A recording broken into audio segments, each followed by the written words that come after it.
Hi and welcome along to the Invincible podcast with Julian in the building and no Lee today. We're going to get stuck into him in a minute. But listen, are you interested in investing but find it hard to make time with work, family and football? Then check out eToro, the app that makes investing simple and convenient for the busy football fans like you. With eToro's user-friendly app, you can manage your investments on the go. Get instant access to market data, economic calendars, and trading tools to stay on top of your investment game. eToro is more than just an investment platform, it's a social community. Use the CopyTrader feature to follow successful investors and learn from their strategies while building your portfolio.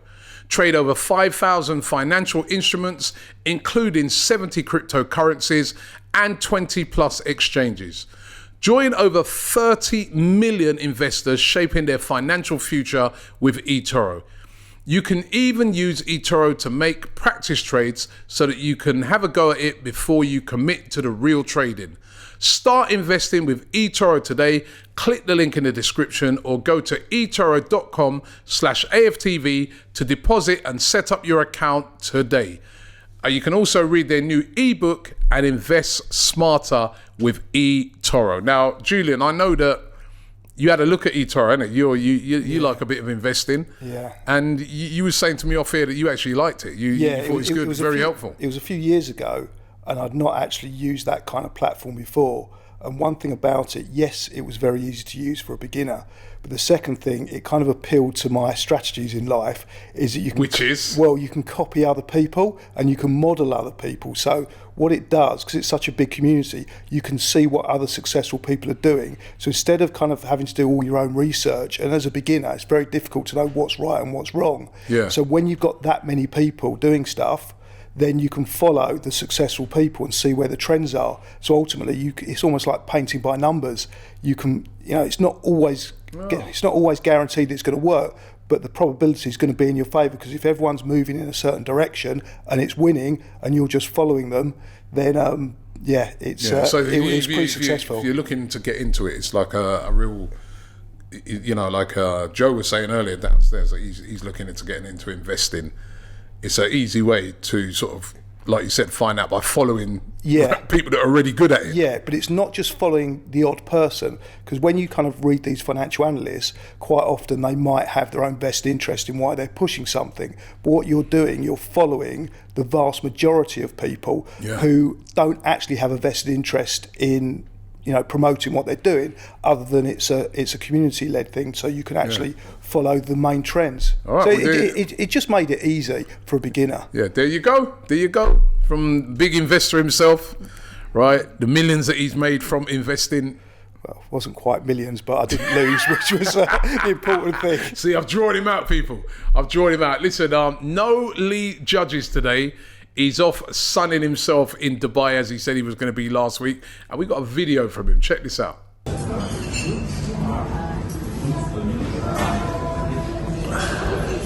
Just having a little snack before, the show. So listen, have a fantastic show. Just let me enjoy my little lunch. No worries about Wi-Fi in here. It's perfect. Everything's perfect. I'm just about to snuff in. Have a good show, guys. Look at this guy. Well, wasn't he the person that was making fun of Helen for having sunglasses on inside a few years ago? That's right, yeah. And look, he's got sunglasses on inside. Plus as well, that meal looks so unhealthy. It's unbelievable, man. What was that? And a typical Lee Judges meal, not sampling any of the local cuisine. Yeah. Just bloody chips and stuff like that, and a beef sarnie or something like that. Hey, it's guy, man, I tell you. Oh boy, but big up to Lee. He's not here this week. You were away as well. You've been away for the past couple of weeks, sunning yours. I'm the only one who don't get a holiday. Yeah, well, the first bit wasn't a holiday. The first bit was a trip to Vegas. Yeah, Las Vegas. Oh yeah, very nice. You was working really hard there, I bet. Yeah, no, I was. It was a lot of networking which went on, but also I was actually, I think, 2 days late because I'd semi-committed to being there on the Saturday for an event on the Sunday. But I had given them the caveat that if Arsenal had any chance of winning the league, then I wouldn't be going. And the guy thought I was joking. But obviously, when Arsenal did have a chance to win the league, he now realises that I wasn't joking. And what, Vegas? Where else you go? Yeah, then I came back, and I'd my girlfriend was putting me under a bit of pressure because she said, we get very little chance of going on holiday together. With Arsenal, obviously taking priority over that relationship. So I'd negotiated down 5 days in Morocco when it was going to be 2 weeks in the Seychelles. So I kind of got. But life is about compromise, and relationships about compromise. So we compromised. She wanted to go to the Seychelles though. Morocco's not the same. No, it's not the same, but it's a lot closer. It's still nice, Yeah, but not that. It was fine. So I negotiated down 5 days in Morocco, but unfortunately, with the way that I travel, I don't actually pay for my flights, and the downside is you don't get on if there's no room. I was actually 2 days late for a 5-day holiday, so she wasn't best pleased. Yeah, this guy, man, I tell you, why can't you just pay the rate, man? You got it. Yeah, and that's what she said.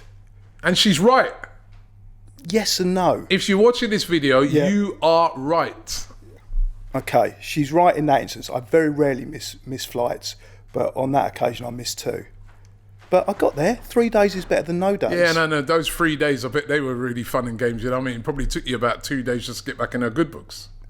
Not quite there. If it was only 2 days, then it would be a result. This guy, man, I'll tell you, I've never met anyone like you in my life, man. You can't please all the people all the time. But it's fine. It's fine. It's good now, right? Yeah, it's good. And we're back. We're back. Everything's good. And I was slightly disappointed that I missed 2 shows because one of the ideas of it being a 5-day holiday was that we get back on the Wednesday and then I could be here for the Thursday.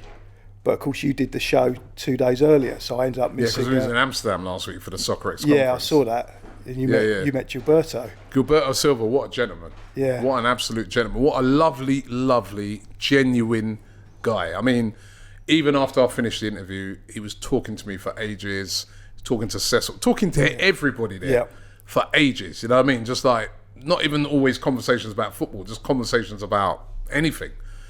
And a really genuine guy. He looked in great shape. I think he could still be playing, I'll tell you that. Apart from he said he's got dodgy knees. But no, a really, really nice guy. It was such an honour to meet him. And whilst we're talking actually on ex-players, I've got to say, get well soon, going out to Kev Campbell, who's obviously a big friend of the show, big friend of us as well.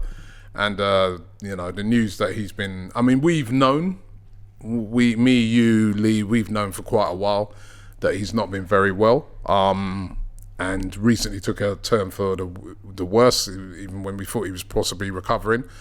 But listen, our prayers go out to him, and hopefully he can completely recover and pull through this one. I mean, the one thing I know about Kevin Campbell, he is just like when he played the game, he is an absolute battler, and you will not meet a nicer guy in football. It's such a nice thing when you meet ex-players like Kevin Campbell, like Gilberto Silva, like Ian Wright, these guys that are just genuinely so nice and just genuine people. It's just like, it's brilliant. Yeah, he is a really genuine guy, because as a footballer, I was always glad to have him on our side. And I thought, he's a scary guy. I remember when he played, and the power and the aggression. And then I've had the pleasure to meet him, and I was a little bit hesitant on meeting him because obviously there's a story. You nicked his hat. I nicked his hat, and Lee told him that I'd nicked the hat, and he sent me a video, and he was quite aggressive in the video, and I'd not met the guy, and I just thought, is he upset? And I was, and a few months later, I was doing a fan cam, and as I finished, I heard, "Becca, give me my effing hat back!" And I've looked over, and it's Kevin Campbell, and again, I thought, I wasn't sure, he's a scary guy. And he come over, he shook my hand, and we went for a drink, and he's nothing like you'd expect. Like the footballer is aggressive. He's a lovely person. Beautiful person. Did you give him his hat back yet? No. You better get a hat back to him, mate, you know what I mean? But no, lovely guy, and wishing Kevin Campbell all the best, and all his family as well at the moment. I know it's tough times, so wishing them all the best. Listen, no football at the moment. What have you been up to? Well, I did go to this cricket game So You don't even like cricket. I know, but I do. This is you again. You don't even like cricket. You're going to cricket. Okay, but I heard the magic word at the beginning of the sentence, which was free. It was then followed up by corporate. Oh, yeah, here we go. And Here we go. And yeah, it was good. I do like the Oval especially because I've been there a couple of times now. Oval's the nice. food is incredible. I don't even know. You asked me who was playing. I think it was England. You think it was England? No, it was definitely England. It was definitely England, but I'm pretty certain England won, and it was against Pakistan. But the food was brilliant, and we went in this place called the Green Room, and there was one thing about it. I didn't realise how many what's called celebrities were there. I mean, I have to say the vast majority, I had no clue who they were, but then one person was mentioned, and I got so excited. Who's that? Well, this was the thing. I wouldn't have recognised him, and when they said the name, it was an ex-Arsenal player. Right, So which one? I went running over there. Well, I kind of got you a little present, and I got him to sign it. Oh, Yeah, can you read that? very nice. To Robbie, good luck. What's the name? Well, I can give you a clue. He played 1982 to 83 season, made 23 appearances and scored 4 goals. Does that give you a clue? We signed him from Stoke. We sold him to Sunderland, but he's best known for his time at Leeds. He was a striker, and he's got a celebrity wife, Celebrity wife. Who's that? Leslie Ash, and he's best known, as I said, for his time at Leeds from a footballing perspective. Just give us the name, man. You're winding me up now. It's Lee Chapman. Oh, Lee Chapman. Yeah. Oh, yeah. His celebrity wife. Yeah. Yeah. Is it her name? Her surname's Ash. Yeah, Leslie Ash. She was in my dad's favourite programme, Men Behaving Badly, which he absolutely loves. Oh, Lee Chapman, the legend, man. Yeah, he was with. Yeah. Best known. Did all right at Arsenal, but definitely best known for his work at Leeds. Another sort of really physical striker, wasn't he? A bit like in the mould of Kevin Campbell. Yeah, and he That's was nice. with someone else, and I thought he was like some sort of TV star. The other guy, I had no clue who he was. And Lee Chapman, very, very amiable guy, and he says, "Do you want a picture with my friend John?" And I turned around to him and said, "Look, I'd love a picture with you. You sound like you seem like a really nice guy, but I'm sorry I don't know who you are because I'm only interested in football." And he turns around and he goes, "Well, actually, I was involved in football." And I said, "Okay, what did you do?" Expecting him to say I was like the trainer or physio or something, someone I'd never heard of. He goes, "Well, I was manager of Aston Villa. I also played for a bit, and it ended up being John Gregory." Oh, John Gregory. Yeah. You didn't recognise I didn't John recognise Gregory? that. He looked so Come different. on. I felt really bad, so I just, what could I do? How did he look different? You got a beard or something? No, he's just a bit older. Once these guys come out of the public. Didn't he go and start managing in India at one time and stuff like that, didn't he? Yeah, I think he's got. I looked him up on Wikipedia. Yeah, he's, John Gregory, man. Yeah. He's a Villa manager, yeah. Yeah, so look, I really enjoyed That's very cricket. nice. Thank you. Apart from the cricket. Yeah, Everything else but that's perfect. appalling, though. I mean, you go to cricket, I think England was playing. I mean, that's disgusting. It was England, and it was Pakistan, Okay, at least you knew the team. and that it were was playing. cricket. You're wasting. I actually like cricket, right? So but he's wasting that. He's going there only for the food. Just go to a restaurant, innit? And you could let someone who's actually going to enjoy the cricket go to it. But I did enjoy it. Yeah, you enjoyed the game of cricket. I enjoyed the atmosphere around it. I enjoyed this place called the Green Room. Really social. Met some interesting people. I got to meet Lee Chapman. Not quite an Arsenal legend, but he played for Arsenal. No, Lee Chapman, man, that's good. That's good that those guys are still doing their thing, man. So big up to Lee. Thank you very much for that, Lee. I really appreciate that.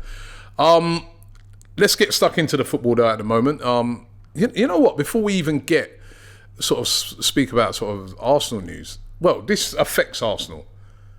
The news about Manchester City. Manchester City, who we know they're on these charges, and I know you've been hot on this. Coming out, well, it's revealed this week that actually they've put in a case of their own against the Premier League, basically saying that the rules of the Premier League are not lawful within English law and are unfair. They actually went on to saying that it sort of discriminates against teams from the Gulf area. I mean, what do you make of that? I mean, they've got these 115 charges looming. It's almost like this is a sort of counter-attack by them to sort of, I don't know if it's to derail the actual action that's been brought against us, probably too strong, but what are they trying to do? Well, it's interesting. I've only ever discussed this on fan cams, and on fan cams it's an entirely different scenario because you're emotional from the game, and the times I've been asked about it or I've spoken about it have been directly after an Arsenal Man City or Man City Arsenal game, and I've always been speaking with my Arsenal hat on, and that's all I care about. So from Arsenal's perspective, you want to have, in one sense, you want to have Man City docked as many points as possible, relegated, because there's no doubt about it. If Man City weren't the team they are, Arsenal would be champions. Arsenal may have been champions last season as well. Is that they are standing in the way of what we... Of everybody. Yeah, of everybody. But as Arsenal fans, that's what we want out of life. We want Arsenal to be champions. So one side of it, there's different perspectives you can look at it. And actually, the last few days, because it's not only straight after a game, we're not even in we're in closed season. So I've started looking at it in a less emotional way. And obviously from an Arsenal perspective, you think it's disgusting. You've just got to, they've got to go down. They've got to have all 150 shows. They're guilty, whatever. If they're guilty. No, but as an Arsenal fan, you're not looking at it rationally. Yeah. What I've done recently in the last few days is I've actually taken a step back and tried to look at it from different perspectives and look at it from Man City's perspective. And something you often say, and one of the arguments we've had is, someone like Saka, in my view, will take a dive and will win a penalty and Arsenal win the game. And you say that's clever. And that's just part of the game. I don't say I like it. Well, I say it happens. But you like the result of it. Yeah, of course. You like the result of it, and you support it. And your view is, and again, with a lot of commentators, they say they won a penalty. But from a legal perspective, it's actually quite brilliant what they're trying. If they are guilty, which we don't know and hasn't been proven, what they're actually doing, first of all, is attacking the law that they are being tried on. So if they can get that overturned, and there is, when you look at it, a justifiable case to say it could be, because what's interesting about football is sometimes the rules on a football pitch don't apply to the rules in life. I've seen basically assaults made on a football pitch that if you did that in the street, it would be considered assault. You get locked up for it. But on a football pitch, you could say it was a late challenge, it was an accident, you can get away with these things. So actually, when you look at anti-competition laws, then maybe that they've got a case. So why should football be any different? No, hold on a minute, Julian. Hold on. Wait a minute, right? You got 19 teams in the Premier League, right? All 19 of them, including Manchester City, have signed up to these rules. Right, which is the profit and sustainability rules, where what they're trying to do is make sure that the leagues are fairer and sustainable as well, that people don't go spending money that they don't have. But they got it. City have got it, we know. Got it. Right, Newcastle have got it, we know they've got, but that's why it's been put in place, so that it more to make it more fairer, because otherwise you could have a team like Manchester City who've got endless money, a team like Newcastle got endless money, owned by states, that could just turn around and say, right, this transfer window, Pep is $5 billion to spend. And don't worry about the wages, and don't worry about, and that would just make it a completely unfair league. So they all know about this. They all sign up to it. They all agree it. Now it's going against you. Allegedly, because these are alleged charges. Now you try to come in and do this now, attacking the rules of the game. Yeah, but then you could also argue that what choice did they have of signing up for it? Because... Well, there's a choice. You sign up or you get lost. Yeah, that you're not competing. And the only competition as a football team that you really want to be playing in at the top level is the Premier League. All right, and if you want to play in the Premier League, you have to agree to them rules or go away. Go. Absolutely. And then so everybody else has done. And then that comes down to, are the laws of the Premier League, then can it be attacked as from a perspective of they're not the laws of the country. So all the laws then, they're going back to what you said from right from the beginning then, so all the laws then be exactly the same. So if you do, instead of a red card, you go to jail. Yeah, I mean, you think Come about... on, man. No, but it really... Then you've answered your question right there, isn't it? No, but here's the thing. I've got no sympathy for them. It's completely irrational, but you could argue, and it could actually ruin this particular case, whichever way it goes, and we could argue the rights and wrongs of what Manchester City are doing. But if Manchester City are successful in overturning the Premiership rules, that they're saying that these Premiership rules, that they're not applicable, that they're actually... it's an illegal rule, they can't enforce that, then where do we go from there?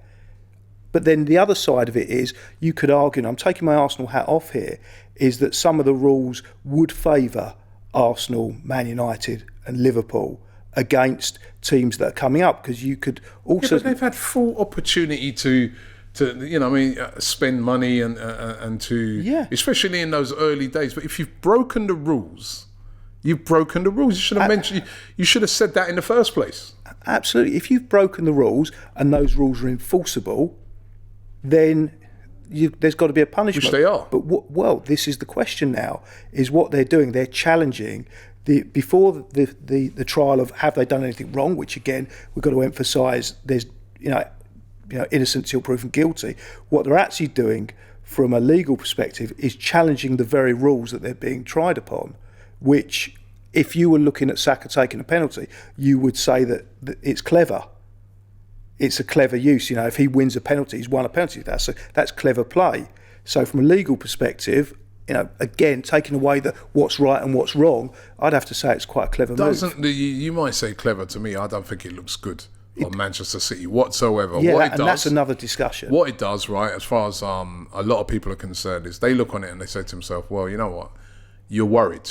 You're worried that you're going to get caught. You're worried that you're going to look bad. So what you're trying to do now is you're trying to do a little maneuver, right, to try and derail that bigger action that's coming against you, which then again looks dodgy in my books. If you're innocent, you wouldn't need to be saying all these things. You signed up to it. End of. It's what you signed up to. All right, maybe you can make a big case about trying to change it in the future, but you signed up to this stuff. And now, after all these years of signing up to it, when it's going against you now, you want to change the rules. Yep, and you're looking at it as pretty much 99.9% of football fans and the public will look at it that it looks bad. But in a court of law, it's a judge, and they're only looking at that specific case put in front of them. So yes, public opinion is important, and you look at... I've been reading...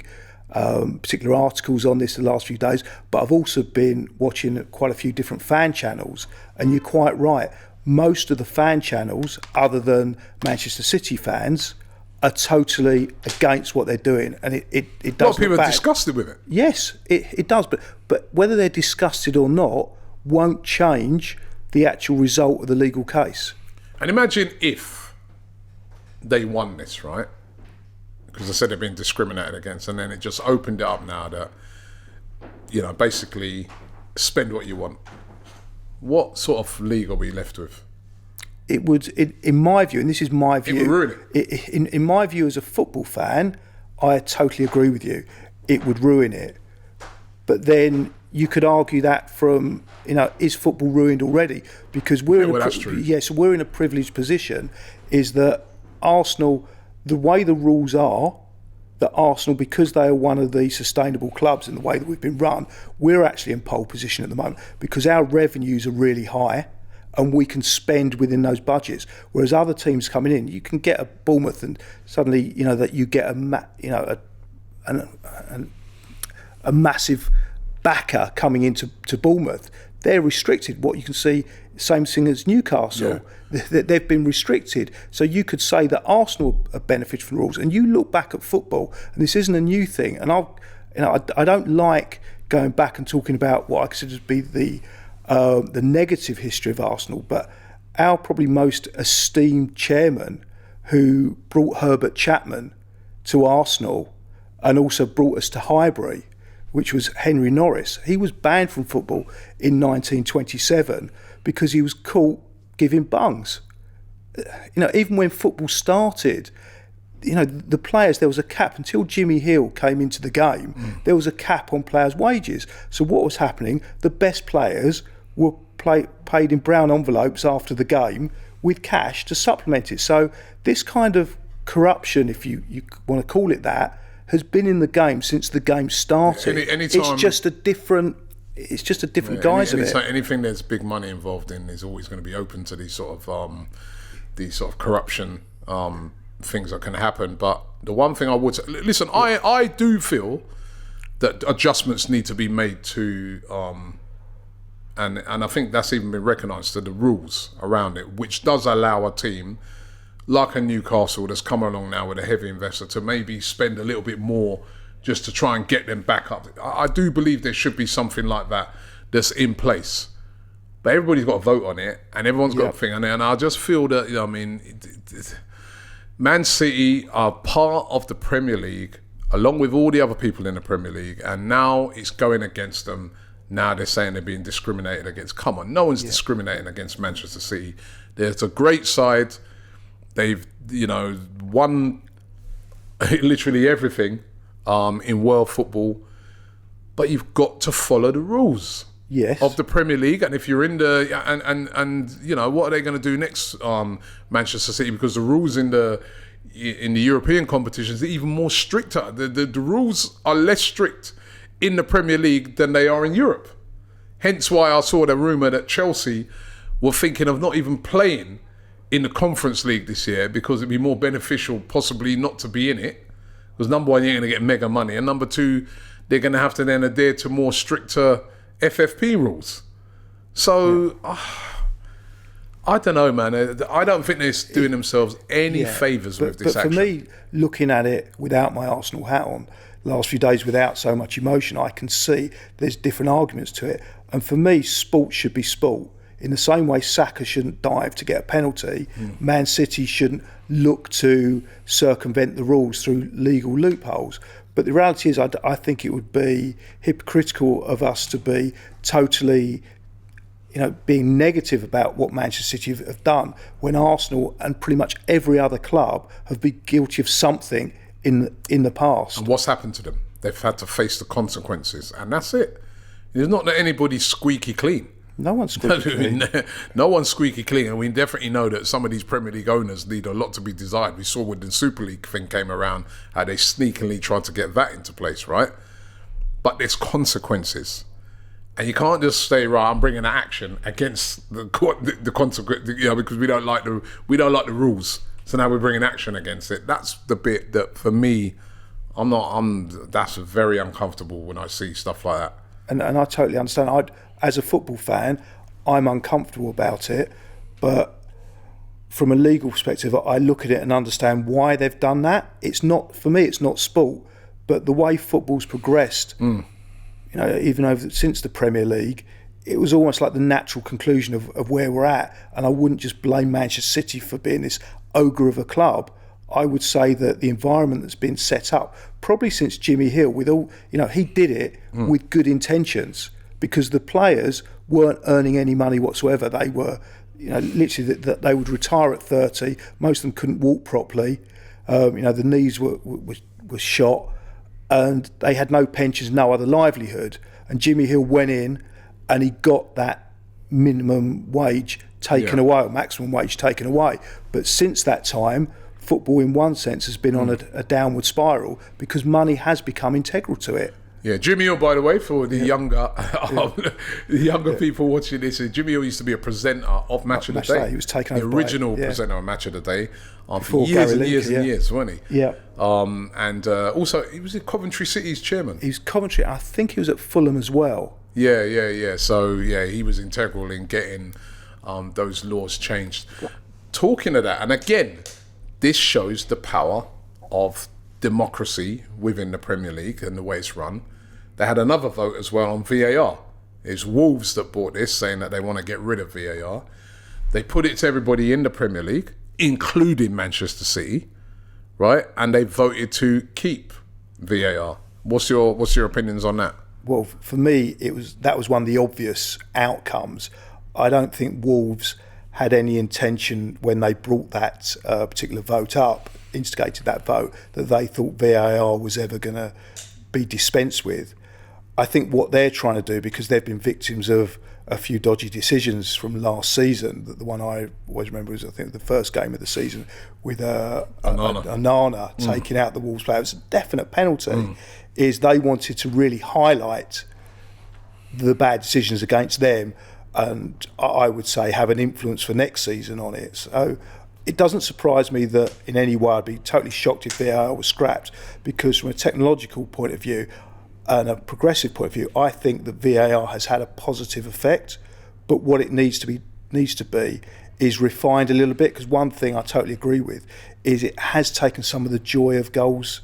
You know, with the celebration. Yeah, the celebration is that once, I can say this from being in the stadium, once Arsenal score, even if it's, what you would consider to be an absolute goal, there's always a percentage of you that, you're looking around. The linesman. Not even the linesman. What I'm looking at is the referee, to see who he's, if he's speaking in his ear, what the reaction of the players are. And actually, till they've kicked off, you can't totally celebrate. And it takes that kind of spontaneity out of the celebration. Even when you kind of know it's a goal, there's always this element of doubt. Yeah. But then looking at the positive, sometimes you can celebrate twice. That you celebrate and then it goes to a VAR decision, and then you celebrate again. Yeah. So it's there.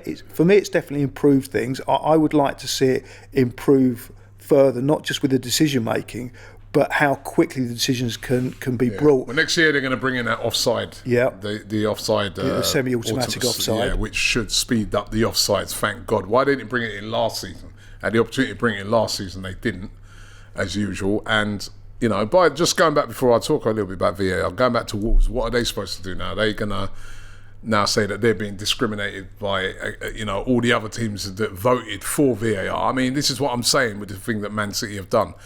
But with VAR, definitely, I feel the problem with VAR is right at the top. A lot of people praise Howard Webb for the job that he's done.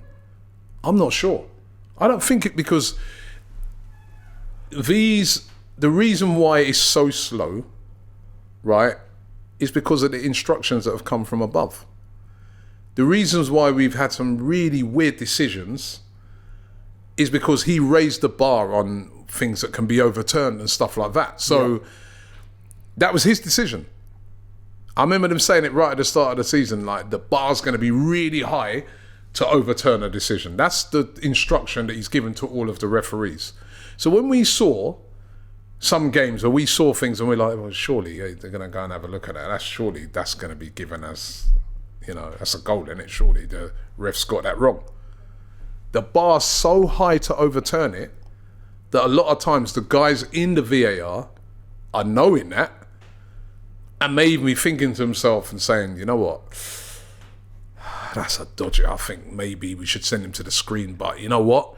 We were told the bar's really high. Yeah. So we stick with the guy on the pitch. But then the other argument is that VAR's not there to referee the games. It's not, but he raised the bar so high, I feel, on what you can overturn, because that's why we started to get some decisions that they were obvious to everybody watching it, everyone on the pitch, every player, that it's wrong.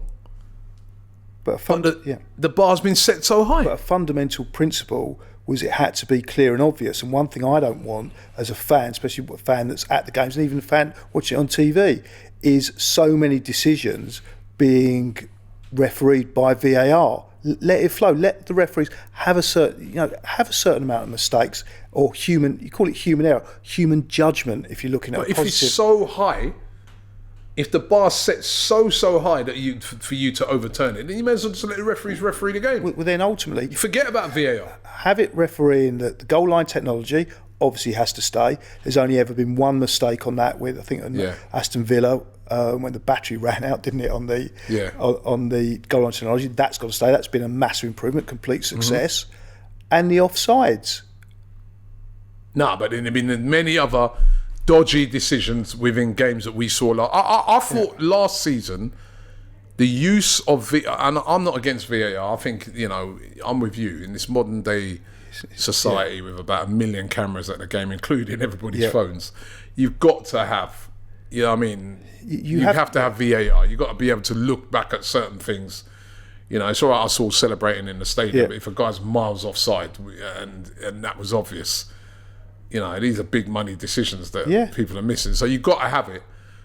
But the way in which it was used last season was terrible.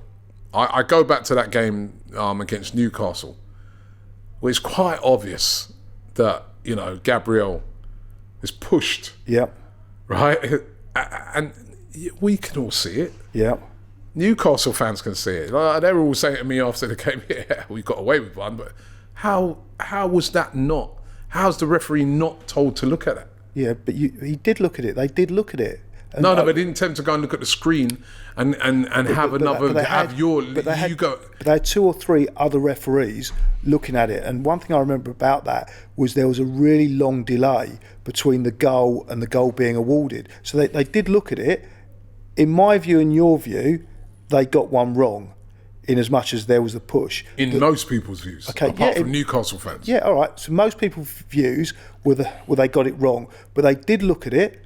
The one that wasn't obvious, we thought it was out at the time, but I think Gary Neville did a really good video the next week about how a ball could appear to be out, but part of the sphere of the ball only needs to be touching the line. That's another one that they need to sort out for next season. Where they need to get that. If they had the same goal line technology right across the thing, because that happened a couple of times, didn't it? Yeah, but I'm not sure how they'd do that, because one thing about goal line technology is, from my understanding, the cameras are based in the crossbar, and you can't have that across the whole pitch. Yeah, but surely they can. They look in tennis. They don't have a crossbar going right around the flipping perimeter of the thing, but they're able to judge it in that, aren't they? Yeah. With Hawkeye and things like that. You'd think that in cricket, they can tell you it's a no ball. There's no crossbar there's above a technology the no ball line. You probably wouldn't know what a no ball is, because you don't. You know what? You was only eating food at the cricket and not watching any of it. But so I'm sure they got the technology to sort if that out. they've got the technology, that to me is the next stage of how VAR and technology should improve things, because I still don't know. I don't disagree with that decision not to say that ball was out, because it could have been in. It could have been just in. We definitely couldn't see it from where we were. And the amount of times you see it on the replay, you don't know. The foul I would have given, and the foul I'd say was a mistake.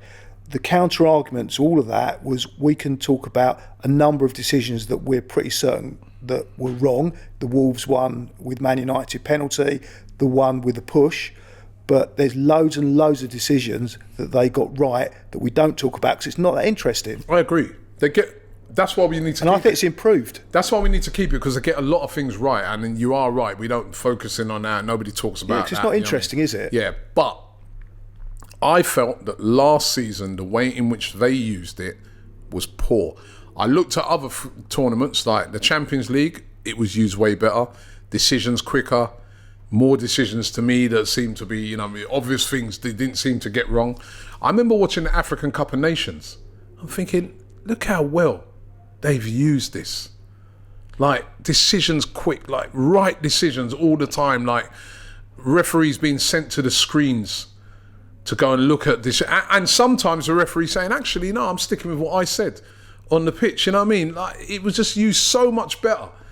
But the Premier League, they've got to improve that for next season. It has to be done better. We can't have all this technology and they're just messing it up week in, week out. I think it was almost universal from every football fan and every football team in the Premier League that they were not happy with how VAR was used last season. But that is football fans and teams, because you're always concentrating on what they get wrong. And I totally agree, it needs to improve. But like a lot of things in football over the years, it does improve. So they're not going to you don't get things bang on correct every time you start them. And I think it will improve, and it has improved the game, and it will continue to improve. And what Wolves did, for me, was more of a PR stunt than a credible attempt to get it scrapped. Probably right. And let's see if Wolves appeal or something like that. Appeal. No hope of that, because it's a democracy and the teams have voted and they've said, we want to keep it. And the majority of teams have said that. 14 at least you have to have. Yep. And I can't think of a more fairer system than that. And it's good, Manchester City, right? So it's a democracy. If you don't want to be involved in it, do one. Yep. As a football fan, I'd agree. Yeah. But as your boogie's got his business hat on. Yeah, because there's other there's other criteria on that, and there's public interest. There's a lot that what I've realised is that particular case. We won't go. I know we've covered it. Is multifaceted. There's a lot of different things going on there, and there's a lot of different arguments to have. And what I'm saying is, it's not as clear cut as Arsenal fans. Of course, it's clear cut. Get them relegated.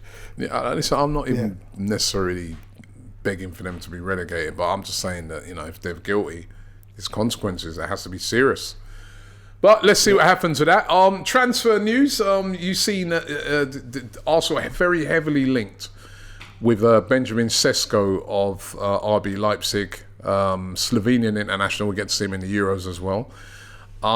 21, youngster, striker. We've been looking for a striker. 6'4", I think. I think 6'5", I think he is. 6'5". Yeah, looks decent. Scored 14 goals last season. So he didn't rip it up, but definitely a decent prospect. And also Arsenal linked, or should I say Arsenal player, Eddie Nketiah, heavily linked with a move away to Fulham. Palace is another one of them teams that are really interested. A whole host of teams actually reckon it could get up to £30 million. I want to get your views on both of those two potential transfers. Okay, as far as Eddie's concerned, I've loved Eddie since the moment he first came on. I think it was against Norwich in the League Cup, where he scored. And he scored 2 goals. He scored 1 goal with his first touch. We were losing 1-0. Went on to win the game 2-1 in extra time. I love the guy's effort. His head's never down. He's a good player. But the way that Arsenal have progressed over the last few seasons, even someone who likes him as a player, myself, I think I've not met him, but I kind of love his attitude. I will admit, we've probably gone beyond Eddie now. And not because Eddie hasn't progressed, just our team and our squad and our club have progressed at such a pace that we've probably outgrown Eddie. And I think it'd be better for his career and Arsenal for us now to part. And I think it was a good move to sign him into that new contract. I know it's very good move. Yeah, I know it's $100,000 $100,000 a week. People, he's not worth it, whatever. But if we get anything like the 30 million that they're talking about, we've got our player. He's scored some important goals for us. He's been a good squad player. He's not rocked the boat, and we'll still make a profit on him. Remember, Julian, I remember last year when we signed him, fans losing it. Yeah. Oh, he's been given a 14 shirt. Oh, what, $100,000 a week? Why? And I said to everybody at that time, when I was doing my Transfer Daily show and that, I said, listen, it's a smart move by Arsenal. They're protecting an investment. A player that was about to leave for nothing. His contract was at the end, right? His contract's coming to the end. He's about to leave for nothing. You're not going to be able to sell him for big money with his contract running down. You'd be lucky to get a 5-10 million for him. Very smart move by Arsenal. Give him a new contract. Give him good money. Yeah. And remember, if he'd have performed, if he smashed in 25 goals, they wouldn't be selling him, would they? No. It'd have been worth it. It hasn't, like you said, probably, I think you're right. We progressed so much that, he's not going to get a lot of game time. He wants to play week in, week out. You can see he's a hungry player when he gets on that pitch. And I do believe that if he plays week in, week out in the Premier League, I do believe he'll score goals. I think he's a good player. He is a good player, right? And Arsenal, for a player that was going to walk away for nothing, could potentially get 25 to 30 million pounds for him. I mean, that's excellent business. And people need to remember, it's only up until recently Arsenal even been making money off of players. We've been giving away players left, right and centre just to get ourselves back on a... We've been paying them to leave. Look at Ozil, look at Aubameyang. Yeah. And now all of a sudden, we've got players that are worth, got a value. So I think it was a very, very smart move by Arsenal.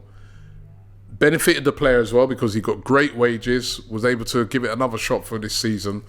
But I do agree with you. I feel that this is the time now to move him on and cash in on a homegrown player, which means it's pure profit. The Sesko kid they're replacing him, is he better? That's the thing. Is he better than Eddie? He looks like he's got the potential to be. He's still very young. And what Arsenal have been doing over the last few seasons is paying very good money for potential. Yeah. And a lot of the players that have come in, he fits the profile of what's made us successful the last few years. The age, the hunger. He hasn't quite made it. So there is always a risk.